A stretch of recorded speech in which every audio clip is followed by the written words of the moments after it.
Good morning, friends. Drew here on a beautiful, beautiful spring morning. Friday, May 1st, 2015. Spring is here, stuff is happening, and everybody I know is slammed, busy. The to-do list are driving them crazy. Maybe you guys have something that looks a little bit like this. It's got, 15 pages falling out of it, and it's a mess, right? This is also a time when a lot of folks get overwhelmed. Recently was talking with a psychologist friend of mine. Uh, this is the season for depression. Where does depression come from? Well, for a lot of people, a lot of times it's stress. Where does stress come from? Well, work, family stuff, money problems. Um, so she's like, well, she's not here. How are these stresses affecting you, and when do these stresses come to the point where they affect your sense of safety, your sense of security about your life, to the point where you drop into fight or flight and start releasing cortisol. And when you start releasing cortisol, that really just packs on the weight around the middle, and it can really help shorten the ends of your chromosomes. And she's going through all this, and I'm thinking, telomeres. I know something about that. Cortisol, gee, we have a product that helps support the body's ability to deal with inflammation. And so we had a conversation about that. But let me talk about your to-do list for a second. Keep you from getting overwhelmed. Product stuff aside, yeah, we've got some anti-stress stuff that just is awesome. But if you're having a struggle with this, here's my, as Jeffrey Combs like to say, millionaire tip of the day. You ready? Get away from this. Stop using this. This method sucks. Two friends of mine, Rob and Maureen Strobridge, awesome entrepreneurs, were sharing with me a system that they learned. It's really helped them with a lot of different things. And it's very, very simple. Instead of keeping a to-do list, instead of writing it down in sequence, where there's no function, no order, maybe you prioritize it. You put A, B, C, D, E down the left. You number it. You put it into Stephen Covey's 4 quadrants. You figure out which are your most income-producing activities, and you work your highest. John Assaraf, your most effective things that you can do. He's got 2 ways of thinking about them: highest income, highest impact activities. You can do all that, but at the end of the day, it's still a list on a piece of paper, and it's still stressing you out because you're worried about it. Here's how you stop worrying about your to-do list. You ready? Use your calendar. I like to say we overestimate what we can do in a day and underestimate what we can accomplish in a year, in a decade, in a lifetime. So try this. Every time something pops into your head that's important that you want to do, instead of writing it on your to-do list, put it into your calendar. Look for your next available open slot when you could fit that in and make it happen. Yard work, maybe it's a weekend deal. Obviously you can see we've got a little bit of stuff to burn here in our fire pit, stuff we trimmed off the apple trees. Love my apple trees. Maybe it's yard work, splitting firewood. We were doing some of that this week. Maybe it's something to do for work. Okay, well, look at your schedule. You know what reports you have to do and the meetings that you have. Where can you put that in and actually put it on your schedule as a commitment? Now, what a lot of people like to do is they will leave their calendars open and flexible so they can, squeeze people in. If you are somebody who really is one of those, I don't like the term people pleaser, but where your priority is really others first, this can be your tendency where you don't want to commit to anything for yourself because you want to leave that space open in case somebody needs something from you. I'm going to encourage you to start, respecting yourself and respecting your family enough to start putting things in the calendar, boom, boom, boom, boom, boom, so that you know when you're going to get these things done that are on your to-do list.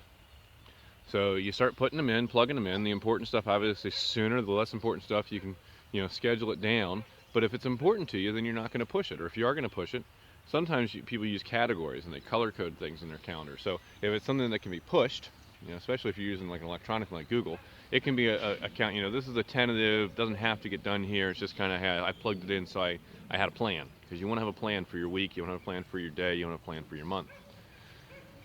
So they put these things in, and then they might move them. But maybe they don't. So if you have something urgent that comes up that you got to get done, well, when's the next available time that you can do it? See, here's why to-do lists stress you out. To-do lists stress you out because you don't know when you're going to get it done, and it's important. So by using your calendar as your to-do list and actually putting it in as an appointment, you know when you're going to do it.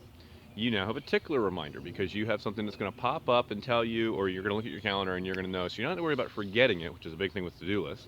What was that Facebook meme I just saw the other day about, I'm not sure if I really have a lot of free time or if I've just forgotten everything I'm supposed to do, or maybe I lost my to-do list.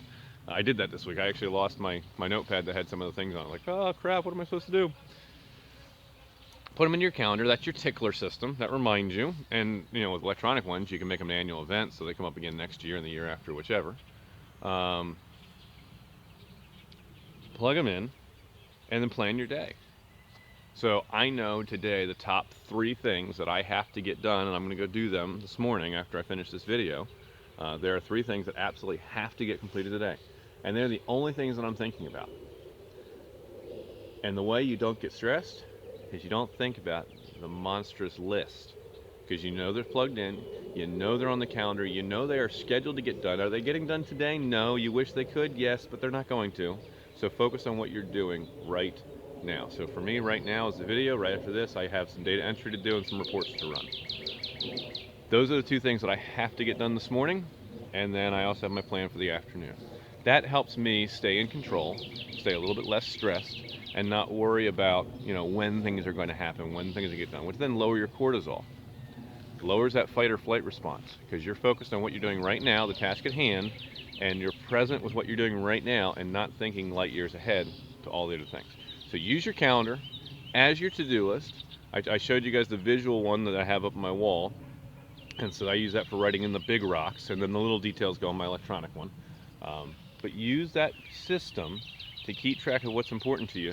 So when something comes into your radar, oh, I've got to do this, you either have to renegotiate something you've already put in your calendar, or you're just going to add it to the end. And then it's going to get done. It may be 45 days from now, but it's going to get done because I put it on my calendar and I scheduled a time to do it. The other thing this helps you with, and I realize this video is getting long here, but let's just run with it anyways. When someone comes to you and says, hey, Drew, can you help me with this? Grab your pickup truck on Saturday and help me move some stuff, or this has happened, this has happened. You have prior commitments in your calendar. You have prior commitments to yourself, you have prior commitments to your business, you have prior commitments to your customers, you have prior commitments to your family. And those prior commitments, because they're now in your calendar, you now have some personal, emotional leverage to be able to hold yourself accountable to your goals, commitments, obligations, things that you have decided are important to you, where you don't have to allow everyone else's priorities for you to run your day. So when someone says that they want you to do something with them, help them out on Saturday, you can look at your calendar and notice that you have prior obligations, prior commitments.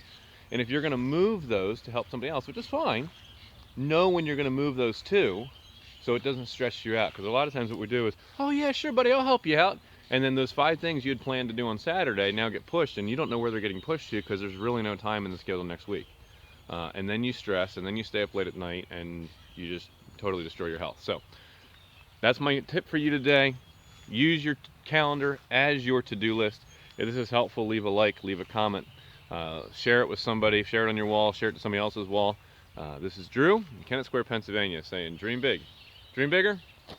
Hashtag make life more epic. You want to know more about our team or hanging out with us? 855-21 goals or www.makelifemoreepic.com. Bye for now.